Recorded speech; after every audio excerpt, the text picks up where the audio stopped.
Hello friends, good morning. Welcome to my YouTube channel math guide by Manoj Kumar.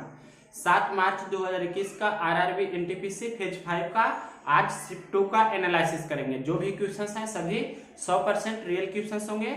आप देख सकते हैं जिन्होंने एग्जाम दिया है उनसे पूछकर। तो देखिए क्वेश्चन नंबर फर्स्ट जो पूछा गया है, ये आपको ट्रायंगल एबीसी दिया गया है जिसमें साइड ए दिया गया है 25, बी दिया गया है 45, सी दिया गया है 30 सेंटीमीटर। तो कोण बी ए सी का मान पूछ रहा है।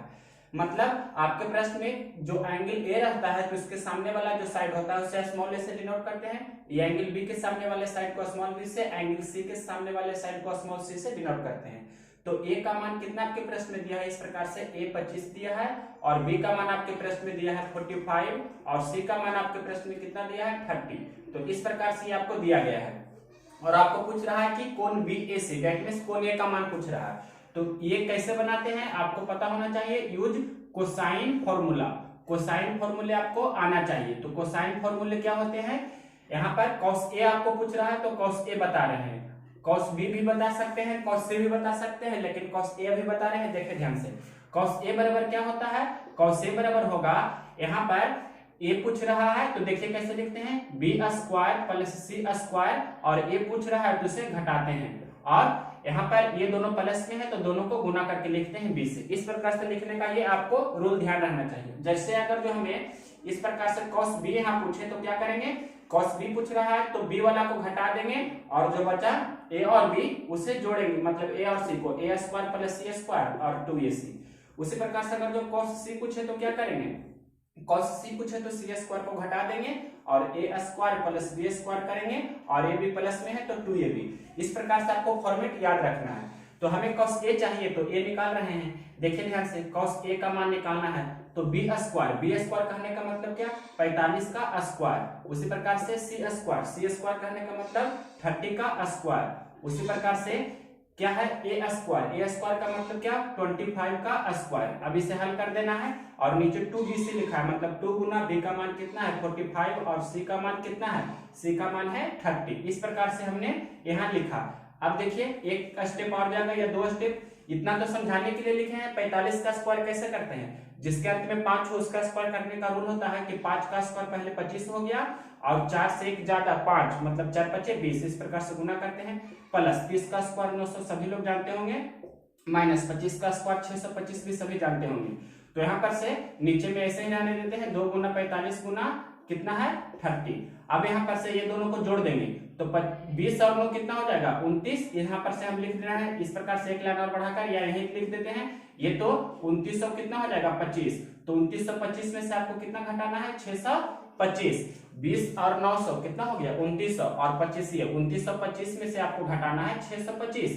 तो 25 मतलब 25 से 25 घटेगा तो डबल 0 हो जाएगा, 29 में से 6 घटेगा तो कितना हो जाएगा, यहाँ पर से 23 हो जाएगा। और यहाँ पर 23 गुना हम इसे समझने के लिए 100 लिख देते हैं। 23 100 को इस प्रकार से लिख सकते हैं समझने के लिए।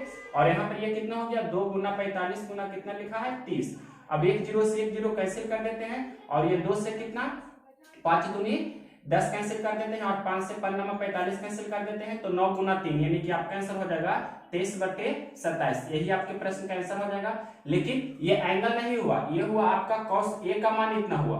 आपको एंगल पूछ रहा है तो ए बराबर होगा cos इनवर्स कितना हो जाएगा 23/27। ये आपका फाइनल आंसर होगा। इसी प्रकार से cos बी पूछता तो बी बराबर होता cos इनवर्स इतना, जो मान निकालते हैं। जैसे यहाँ पर हो गया आपका आंसर कितना हो गया cos इनवर्स 23/27। ये आपके प्रश्न का आंसर हो गया। तो क्वेश्चन नंबर फर्स्ट था, हमने पूरा डिटेल से सॉल्यूशन दिया है। देखिए question number second. Question number second देखिए, find the equation of line passing through या थ्रू -25 एंड 13। हिंदी में लिखते हैं क्वेश्चन -25 और 13 से गुजरने वाली सरल रेखा का समीकरण बताना है। जैसे यहाँ पर पहला पॉइंट का नाम हमने ए दे दिया जिसका नाम कितना है -25 एंड सेकंड पॉइंट है जिसका नाम क्या है 13। इसका आपको इक्वेशन लिखना है। इसका समीकरण क्या होगा, जो इक्वेशन का मतलब हिंदी में समीकरण बोलते हैं, आपको पता होगा। ये आपसे पूछ रहा है प्रश्न में। तो देखिए कैसे बनाते हैं। इक्वेशन ऑफ लाइन होता है y माइनस y1 बराबर slope into x minus x1 और m क्या होता है स्लोप। तो m का मान क्या होता है, m होता है डिफरेंस इन y कोऑर्डिनेट बटा differential x coordinate. That means कहने का मतलब y2 माइनस y1 बटे x2 माइनस x1, या आप इसे ऐसे भी लिख सकते हैं कि y1 माइनस y2 बटे x1 माइनस x2, किसी का भी यूज कर सकते हैं। तो हम इसका यूज कर रहे हैं। तो स्लोप देखिए, ये मैं यहां से निकाल रहे हैं y2 माइनस y1, अगर तो इसे आप x1 और इसे y1 समझिए और इसे x2 और y2 समझिए। तो ध्यान से देखिए, आपको दिख रहा होगा y2 कहने का मतलब 3 माइनस y1, y1 का मतलब 5, तो 3 माइनस 5 बटे x2 माइनस x1, यानी कि ये 1 लिखा है तो 1 माइनस माइनस प्लस हो जाएगा ना, यहाँ पर 1 प्लस 2 नीचे में हो जाएगा। तो हाँ देखिए 3 में से 5 जाएगा तो कितना होगा -2 बटे नीचे कितना हो जाएगा 2 1 3, -2y3 हो गया। अब किसी एक पॉइंट से आप गुजार दीजिए लाइन को, हम इससे गुजार रहे हैं मतलब x1 y1 इससे ले रहे हैं। तो y माइनस y1 का मान कितना है, y1 का मान 5 है, तो यहाँ पर लिख रहे हैं क्या 5, y माइनस y1 होता है तो y1 की जगह पर 5 है तो 5 लिए। स्लोप कितना आया -2y3, ये आपका स्लोप हो गया। स्लोप जिसे हिंदी में स्लोप को आप स्लोप ऑफ लाइन से बोलते हैं, slope of A line Hindi में से बोलते हैं कि रेखा का, शायद स्लोप का हिंदी ध्यान नहीं है लेकिन ढाल हो सकता है, ढाल होता होगा, स्लोप का ढाल होता होगा, आप देख लीजिएगा हिंदी। ये देखिए स्लोप कितना दिया है -2y3, तो यहाँ पर -2y3 लिखे। x माइनस x1 कितना है, x1 है कितना -2, तो यहाँ पर लिख देंगे -2 और ब्रैकेट बंद कर दिए। ये समझाने के लिए एक स्टेप बता रहे हैं, जिनको नहीं आता है आप ऐसे तो ये सभी क्वेश्चन मौखिक ही बना सकते हैं। यहाँ पर कितना है -2y3 है और ये कितना है x प्लस 2। अब हल कर दीजिए, 3 इस तरफ जाएगा, क्रॉस मल्टीप्लिकेशन होगा तो यानी कि 3y माइनस 3 गुना 5 तो कितना होगा 15 हो जाएगा, और यहाँ पर -2 गुना x तो -2x हो जाएगा, माइनस प्लस माइनस और 2 दूनी 4, इस प्रकार से। अब हल करते हैं, x को x तरफ रखना है मतलब -2x को इधर ले लाएंगे तो +2x, और ये पहले से +3y है ही, ये -15 है और -4 इस तरफ आएगा तो +4 हो गया बराबर 0। अब आपको दिख रहा होगा कि 2x + 3y और -15 + 4 कितना हो गया -11, बराबर उस तरफ जाएगा तो +11 हो जाएगा, ये आपका आंसर हो गया। लाइन का जनरल फॉर्म क्या होता है, जनरल फॉर्म होता है लाइन का ax + by बराबर c, या ax + by प्लस c बराबर 0, इस प्रकार से भी दे सकते हैं। तो ये आपको जितना हमने बताया है बेसिक सहित आपको सभी ध्यान रखना है। क्वेश्चन नंबर सेकंड का आंसर हो गया कितना 2x + 3y बराबर 11। क्वेश्चन नंबर देखिए थर्ड नंबर क्वेश्चन है, ये क्वेश्चन है 3D का। पिछला क्वेश्चन था क्वेश्चन नंबर सेकंड आपका था 2D का। 2D कहने का मतलब 2 dimension x and y, 3D कहने का मतलब x y z axis 3 dimension.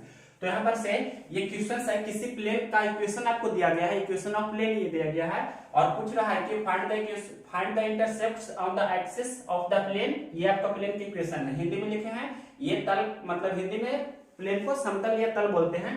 तो इसके द्वारा x y z अक्षों का अंतःखंड का इंग्लिश होता है इंटरसेप्ट्स बताना है। दैट मींस कहने का मतलब जैसे ये आपका x एक्सिस है, ये y एक्सिस है और ये इस प्रकार से z एक्सिस रहता है, मतलब इसे हम इस प्रकार से ग्राफ में ड्रा करते हैं बोर्ड पर, तो ये तीनों एक दूसरे के क्या होता है परपेंडिकुलर होता है, आपको पता होना चाहिए सबसे पहला पॉइंट। और मान लिए कि यहाँ पर कोई प्लेन गुजर रहा है इस प्रकार से, तो देखिए प्लेन हम यहाँ पर इस प्रकार से ले रहे हैं, ये आपका एक तरह से समतल है और ये समतल है। तो यहाँ पर से आपको दिखाने के लिए हम यहाँ पर एक पॉइंट ले रहे हैं जिसका नाम दे देते हैं, ये आपको समझना होगा, इस पर a नाम दिए और इस पर b नाम दिए और इस पर c नाम दिए, तो ये आपका क्या बना एक तरह से प्लेन बना। प्लेन कहने का मतलब तल, तो ये जो तल हुआ ये b और ये क्या है AC और ये क्या है आपका, ये आपका है BC।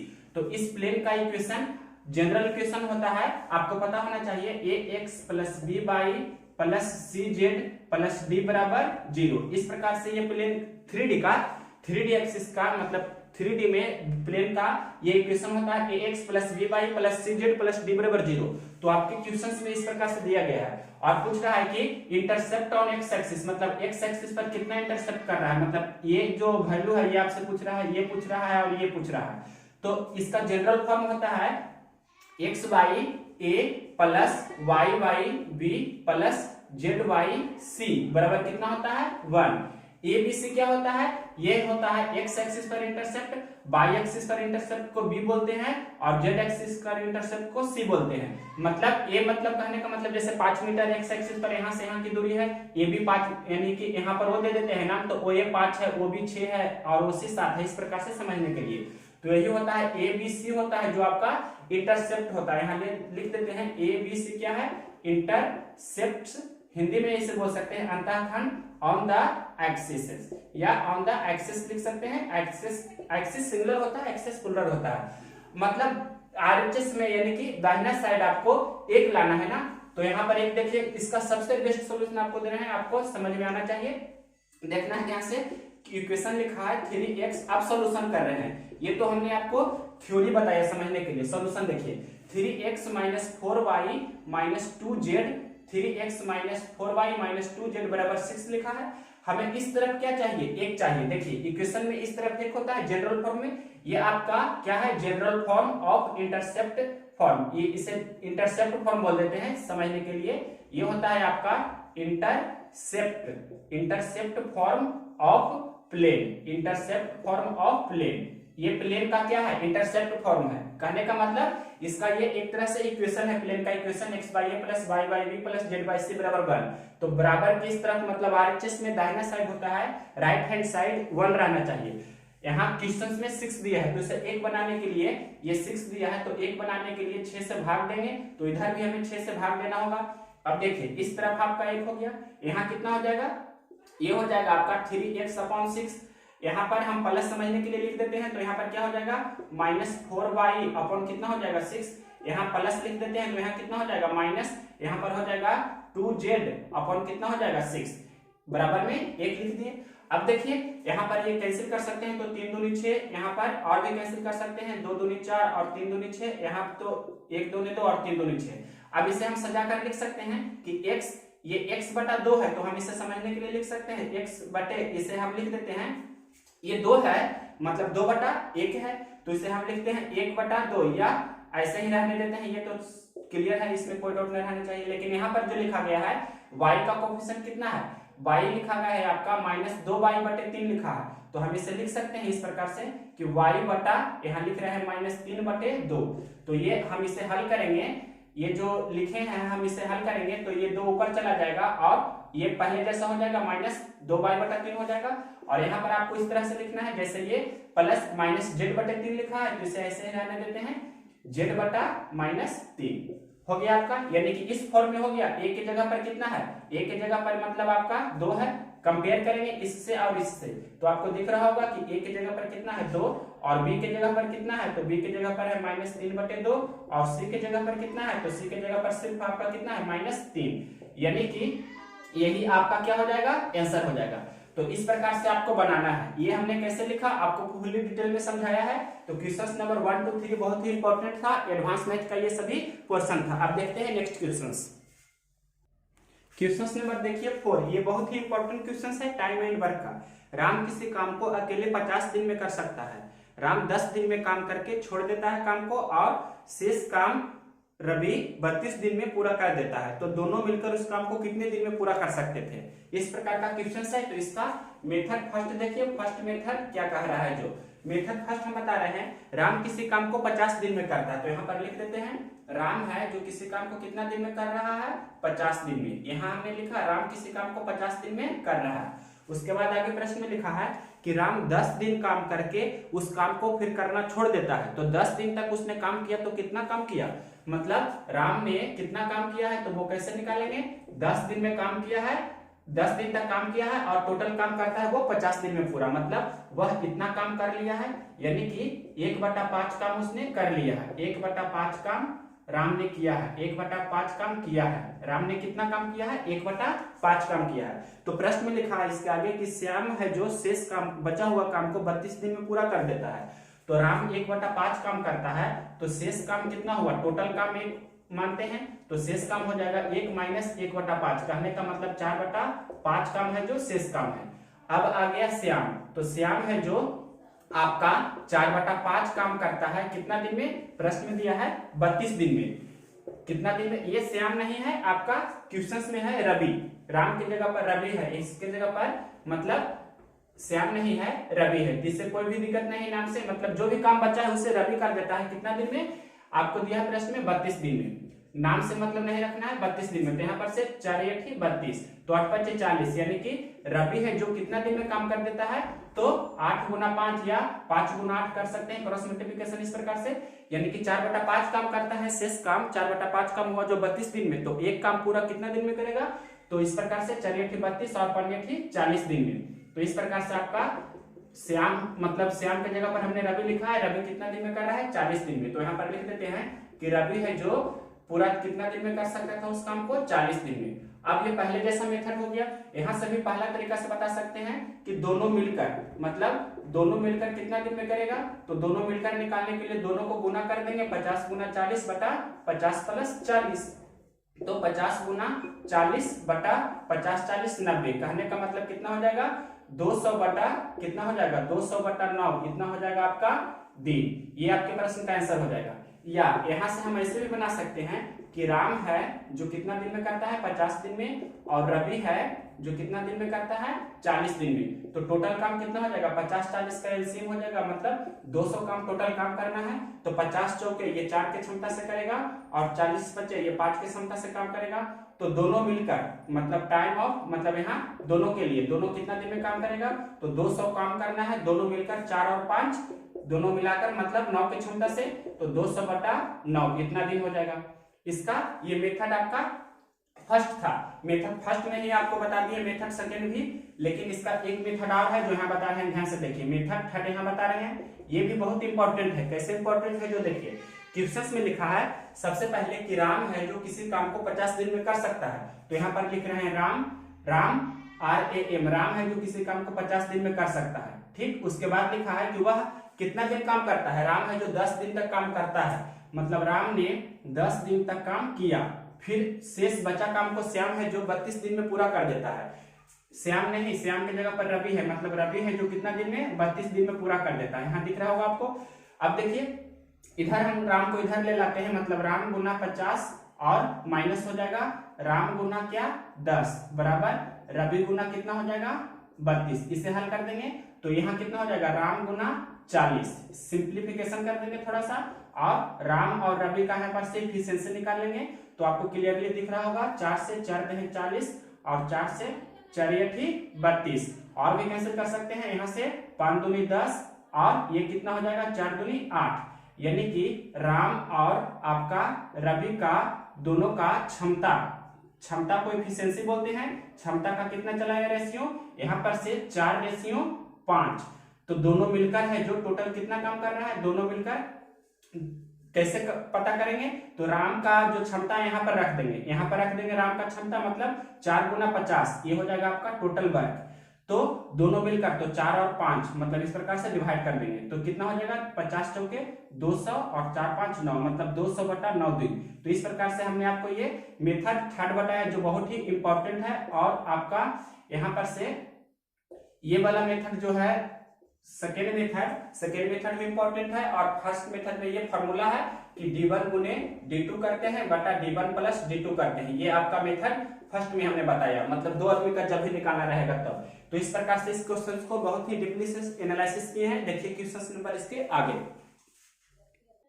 क्वेश्चन नंबर देखिए 5। ये क्वेश्चन है रवि मोहन से 60% अधिक कार्यकुशल है।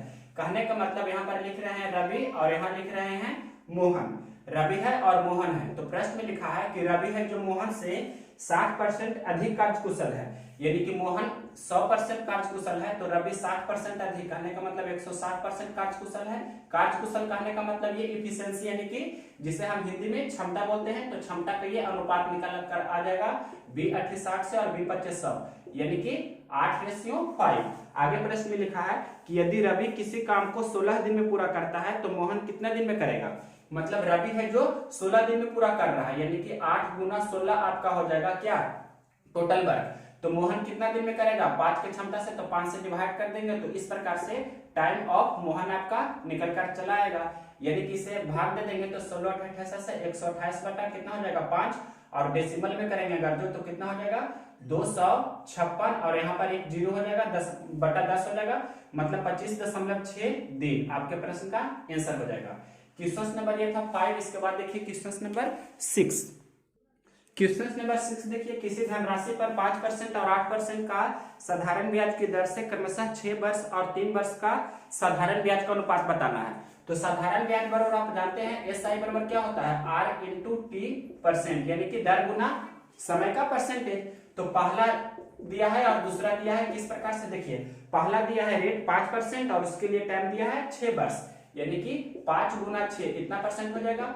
और दूसरा दिया है क्या, आपके प्रश्न में दर दिया है 8% और दूसरा समय दिया है 3 वर्ष, यानी कि 8%, 8 गुना 3 और इतना परसेंट डायरेक्ट लिख सकते हैं, 8% है और 3 वर्ष है। आप दोनों का अनुपात निकाल लीजिए, तो परसेंट से परसेंट कैंसिल हो जाएगा और यहाँ पर से 3 एकम 3 और 3 दूनी 6 और भी 2 से 2 चौक 8, यानी कि 5:4 आपके प्रश्न का आंसर हो जाएगा। या ऐसे गुना भी कर सकते थे कि 6 5 30 हो गया और 8 3 24 हो गया और कैंसिल कर देते 6 5 30 और 6 4 24 है। तो इस प्रकार से भी आप बना सकते थे।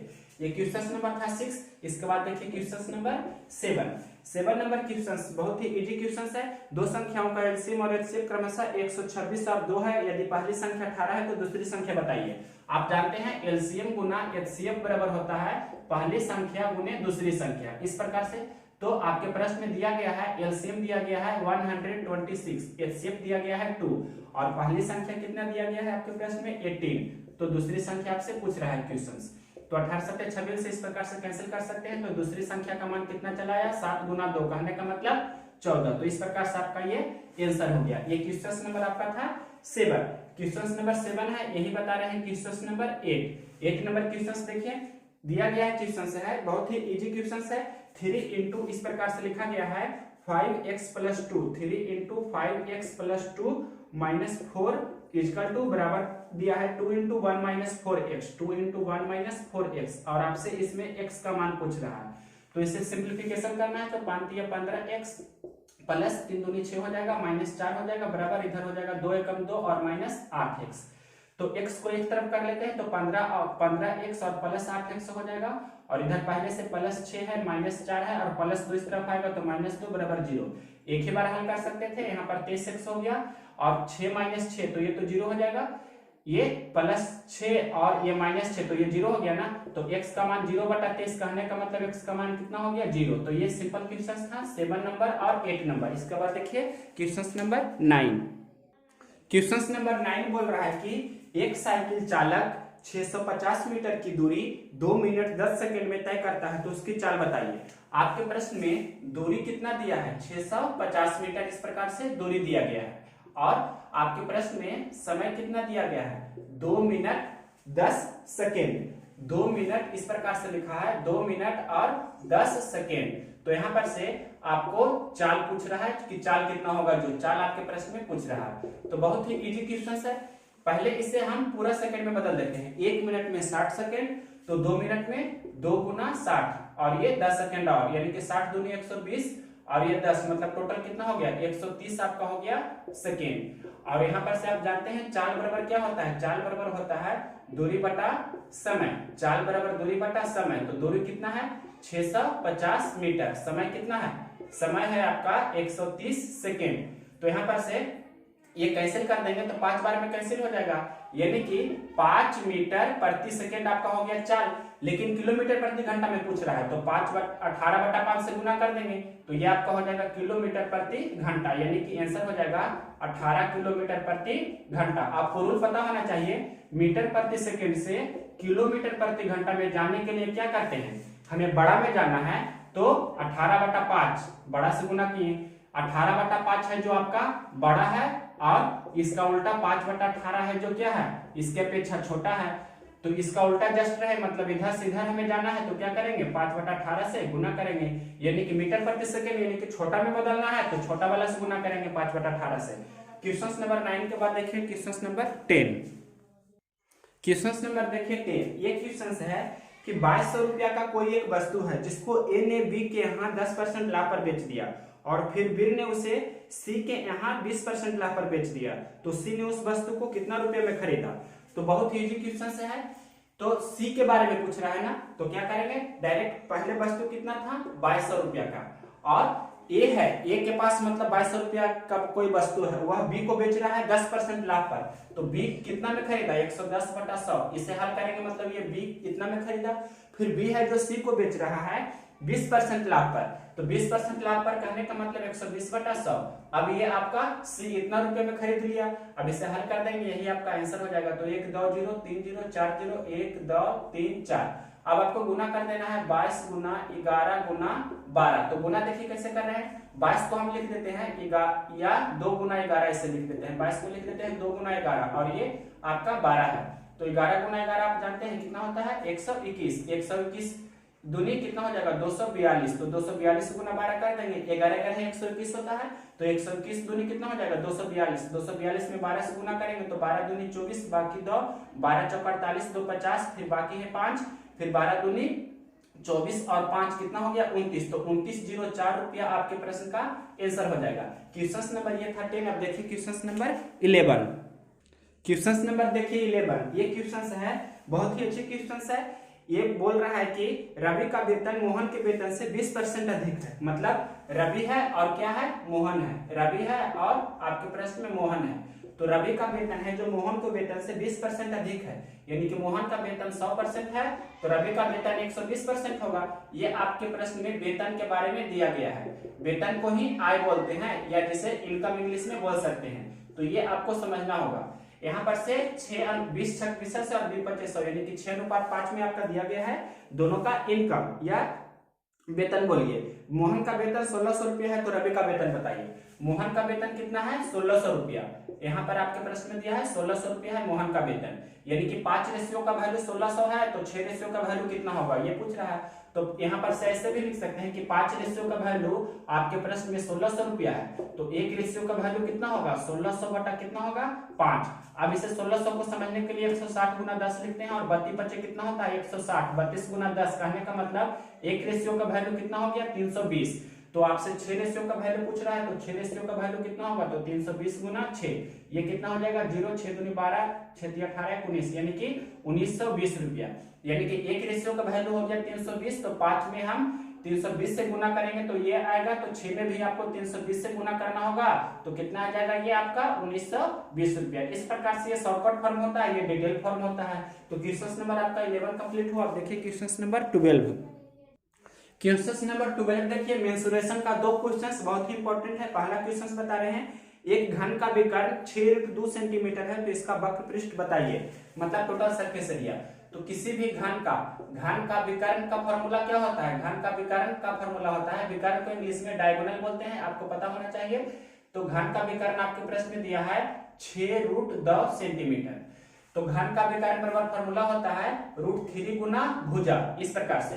तो इसका मान दिया है 6√2, तो यहाँ पर से भुजा निकाल लेंगे तो कितना हो जाएगा 6√2 बटा कितना हो जाएगा √3। ये आपका हो गया क्या, या इसे ऐसे भी लिख सकते हैं 6 × 2 बटा √3 इतना सेंटीमीटर। ये आपका हो गया घन का विकर्ण।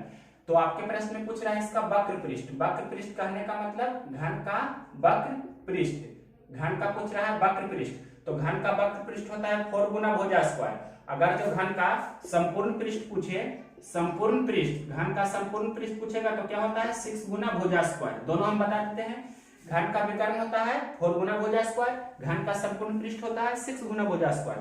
तो संपूर्ण पृष्ठ को टोटल सरफेस एरिया इंग्लिश में बोलते हैं, ये होता है 6 गुना भुजा स्क्वायर।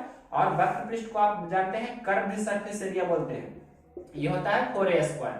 तो 4a स्क्वायर निकाल लिया 6a स्क्वायर, यही हम निकाल देते हैं, दोनों भी निकाल सकते हैं, इसमें कोई भी डाउट नहीं है। 6 गुना a कितना दिया है 6 इंटू फिर कितना है रूट अंडर कितना है 2/3 का, इस प्रकार से इतना का स्क्वायर है। तो स्क्वायर से रूट तो कैंसिल हो जाएगा। अब कितना हो गया 6 और गुना 6 का स्क्वायर 36 और गुना ये कितना है 2/3, क्योंकि स्क्वायर से रूट कैंसिल हो गया। 6 का स्क्वायर 36 लिखे, 3 से कैंसिल कर दीजिए 12 या 36। अब गुना कर दीजिए तो 12 छक 72, 72 दूनी 144, 144 सेंटीमीटर स्क्वायर आपके प्रश्न का आंसर होगा जब संपूर्ण पृष्ठ पूछा है तो। लेकिन कर्व्ड सरफेस एरिया अगर तो पूछेगा तो 4 गुना यहाँ पर होगा 6 गुना क्या 3/2 कितना है 3, 2/3 का होल स्क्वायर। तो यहाँ पर से स्क्वायर से रूट तो कैंसिल हो जाएगा और 6 का स्क्वायर तो 36 होगा ही। कहने का मतलब 4 गुना 6 का स्क्वायर 36 लिख दिए और ये तो कैंसिल हो गया, या इसे आप 2/3 ऐसे ही लिख दीजिए, तो ये कैंसिल कर दीजिए, मतलब 12 3 36, तो 12 चौक 48 दूनी कितना हो जाएगा 96, ये आपका हो जाएगा सेंटीमीटर स्क्वायर। तो ये आपका कर्व सरफेस एरिया पूछेगा तो 96 वर्ग सेंटीमीटर, और अगर जो टोटल सरफेस एरिया पूछेगा संपूर्ण पृष्ठ तो कितना होगा 144 स्क्वायर सेंटीमीटर। 22 100, ये 12 था। आप देखिए 13 नंबर क्वेश्चन नंबर देखिए 13, ये भी आपका मेंसुरेशन का है। किसी बेलन की ऊंचाई 14 सेंटीमीटर है और इसका वक्र पृष्ठ कर्व सरफेस एरिया जिसे बोलते हैं 660 वर्ग सेंटीमीटर है, तो इसका आयतन आपको बताना है। इस प्रकार से आपके प्रश्न में दिया गया है। ये कोई आपका बेलन है, बेलन आप जानते होंगे, ये आपका बेलन है, और बेलन का ये होता है एक तरह से हाइट, बेलन का ये हो गया हाइट, और ये हो गया आपका रेडियस। तो आपके प्रश्न में दिया गया है कि बेलन का ऊंचाई कितना है, बेलन का ऊंचाई दिया गया है 14 सेंटीमीटर, एच का मान कितना दिया है 14 सेंटीमीटर, और इसका वक्र पृष्ठ दिया है 660 सेंटीमीटर। बेलन का वक्र पृष्ठ, बेलन का वक्र पृष्ठ दिया है 660 वर्ग सेंटीमीटर। तो बेलन वक्र पृष्ठ को हमने अभी बताया है, क्या लिखते हैं कर्व्ड सरफेस एरिया, या शॉर्ट में इसे एरिया भी लिखते हैं। मतलब ये कितना दिया है आपके प्रश्न में 660। तो आपसे पूछ रहा है बेलन का आयतन, आयतन कहने का मतलब जिसे वॉल्यूम इंग्लिश में बोलते हैं, वॉल्यूम कहने का मतलब शॉर्ट में क्या लिखते हैं वी से, यानी कि आपका वॉल्यूम पूछ रहा है कितना होगा जो, तो आयतन होता है पाई आर स्क्वायर एच।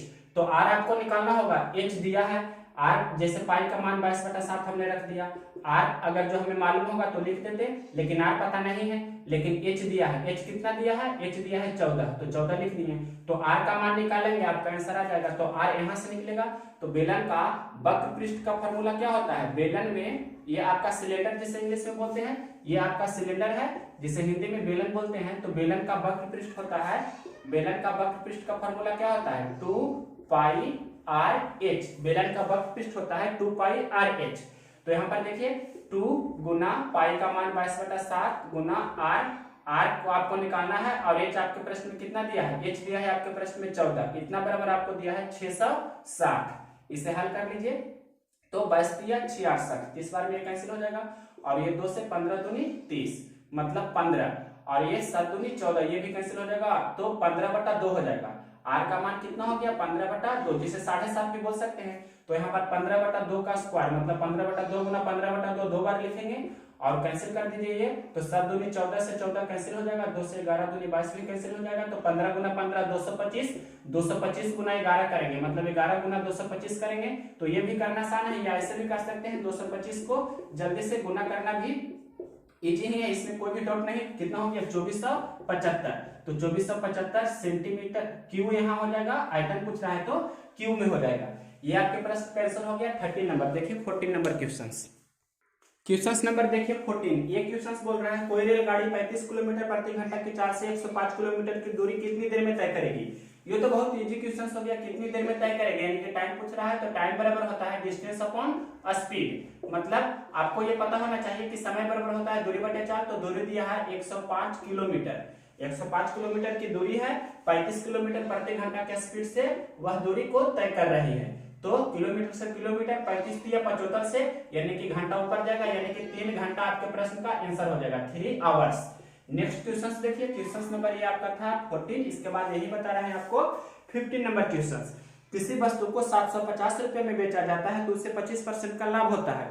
यदि उसी वस्तु को 660 रुपए में बेचेंगे तो कितना परसेंट का लाभ या कितना परसेंट का हानि होगा।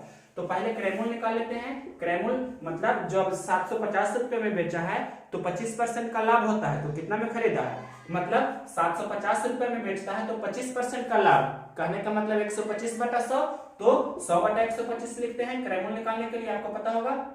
इसे हल कर लीजिए, तो 25 चौके 100, 25 पचे 25 से, यहाँ से 15 पचे 75, तो 15 चौके 60, यानी कि 600 रुपया में उसने उस वस्तु को खरीदा।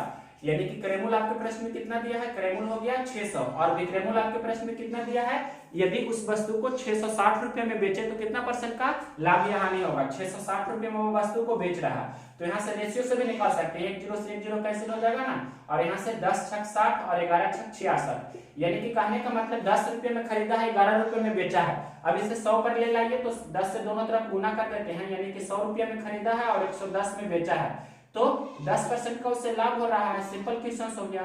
या इसे आप यहाँ पर से दूसरा तरह से ऐसे भी बना सकते हैं कि जब रेशियो निकालेंगे 10:11 तो 1 रुपया का प्रॉफिट हो रहा है कितना पर 10 पर, तो 1/10 गुना 100 करेंगे, यही आपका होगा परसेंटेज प्रॉफिट। तो यहाँ से भी आपको क्लियरली दिख रहा होगा कि 10% का प्रॉफिट हो रहा है। ऐसे भी आप कर सकते हैं। क्वेश्चन नंबर ये था 15। इसके बाद देखिए 16 नंबर क्वेश्चन नंबर देखिए 16।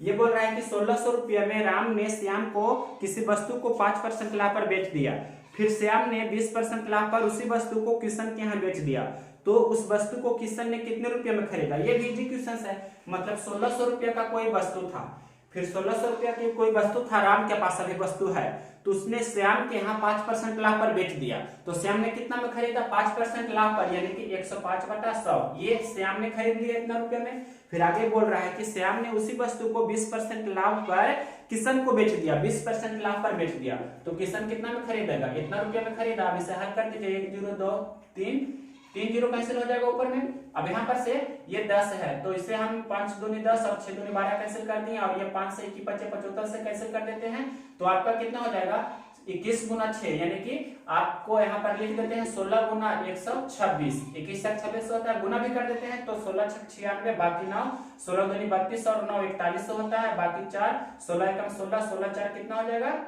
20, यानी कि ये आपके प्रश्न का इतना रुपया आंसर हो जाएगा। गुना एक बार देख सकते हैं आप, 16 6 96, 9, 16 दूनी 32, 9 41, 4, 16 एकम 16 4 20। ठीक है। क्वेश्चन नंबर देखिए 17 नंबर क्वेश्चन बहुत ही इजी क्वेश्चन है। ये बोल रहा है कि किसी भी खंभा की ऊंचाई 3 मीटर है और इसकी परछाई 6 मीटर है, तो सूर्य का उन्नयन कोण बताइए। हमने आपको अपने प्रीवियस वीडियो में बहुत ही डिटेल से बताया हुआ है कि किसी भी इस प्रकार के क्वेश्चंस रहे तो सूर्य का उन्नयन कोण पूछे तो ऊंचाई बटा परछाई करेंगे, वह आपका कांस्टेंट होता है। क्यों होता है कांस्टेंट? क्योंकि एक ही समय किसी भी वस्तु या जितना सारा भी वस्तु या दो वस्तु को कंपेयर करते हैं तो उसका ऊंचाई और परछाई का रेशियो कांस्टेंट होता है। तो यहाँ पर से tan थीटा का मान होता है क्या, ऊंचाई बटा परछाई, यानी कि हिंदी में लिखेंगे तो हाइट अपॉन उसका शैडो, ऊंचाई बटा परछाई। हिंदी में ही रहने देते हैं, इंग्लिश में लिखेंगे तो हाइट अपॉन क्या होता है उसका शैडो। तो जो भी होता है शैडो वही आपका हो जाता है। यहाँ पर से कैलकुलेशन करेंगे तो देखिए ध्यान से, tan थीटा, तो थीटा मतलब ऊंचाई कितना दिया है 6√3, और ये आपके प्रश्न में परछाई कितना दिया है 6, कैंसिल करेंगे तो tan थीटा का मान √3 हो गया, और tan में किसका मान √3 होता है तो 60 डिग्री का, या इसे आप π/3 रेडियन भी लिख सकते हैं। तो आपको थीटा की जगह पर कितना है 60 डिग्री है, या थीटा की जगह पर बोल सकते हैं कितना है π/3 रेडियन है, तो आपको थीटा का मान हो जाएगा 60 डिग्री, या रेडियन में बोलेंगे तो कितना π/3 रेडियन। इस प्रकार से आप आंसर दे सकते हैं। क्वेश्चन नंबर 17 था। देखिए क्वेश्चन नंबर 18। क्वेश्चन नंबर देखिए 18 नंबर क्वेश्चन का लैंग्वेज में है कि किसी भी बैग में या थैला में 2 काला है, 6 हरा है और 4 लाल गेंद है। इसमें से 2 गेंद या दृश्य मतलब रैंडमली निकाला जाता है, तो इसके हरा गेंद होने की क्या प्रायिकता है। मतलब 2 गेंद निकाला जाता है तो उसके हरा होने की क्या प्रायिकता है, ये आपके क्वेश्चन है। तो बहुत ही इजी क्वेश्चन है, आपको समझना होगा। फॉर्मूला आप जानते हैं, पीई बराबर क्या होता है Ne/Ns होता है, Pe बराबर Ne/Ns होता है। तो E की जगह पर यहाँ क्या है हरा गेंद, मतलब हरा गेंद निकालने की प्रायिकता क्या होगा, तो Ne कहने का मतलब आपके प्रश्न में हरा गेंद क्वेश्चन में कितना है 6 गेंद हरा है, यानी कि 6C2, मतलब 6 हरा गेंद में से 2 गेंद को चुनेंगे। टोटल गेंद कितना है 6 2 8 4 12, यानी कि Ns कहने का मतलब 12C2। और एक फार्मूला ये पता होगा आपको, Nc2 मतलब क्या होता है n इंटू n-1/2। जैसे कहने का मतलब हम यहाँ लिखेंगे 8C2 हमने लिखा तो 8 गुना 8 से 1 कम 7/2, इस प्रकार से लिखेंगे। तो उसी प्रकार से 6C2 मतलब 6 गुना 5/2 बटा यहाँ पर से 12 गुना 11/2, ये 2 से 2 कैंसिल हो जाएगा ना, और ये 6 दूनी 12, तो 5 बटा आपका आंसर कितना हो जाएगा 11 दूनी 22। ये आपके प्रश्न का आंसर हो जाएगा हरा गेंद निकालने की प्रायिकता। क्वेश्चन नंबर 18 के बाद देखिए 19 नंबर क्वेश्चन। 16 का वर्गमूल कितना होगा 4 होगा ना, और 21 में 4 जोड़ देंगे तो 21 4 कितना हो जाएगा 25, और 25 का वर्गमूल टोटल कितना हो जाएगा 25 का वर्गमूल आपका हो जाएगा 5।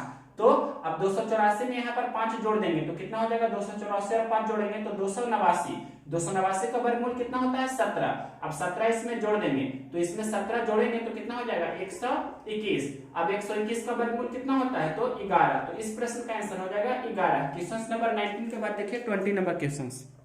क्वेश्चन नंबर देखिए 20 नंबर क्वेश्चन है। इसका मेथड फर्स्ट बता रहे हैं, ध्यान से देखिए।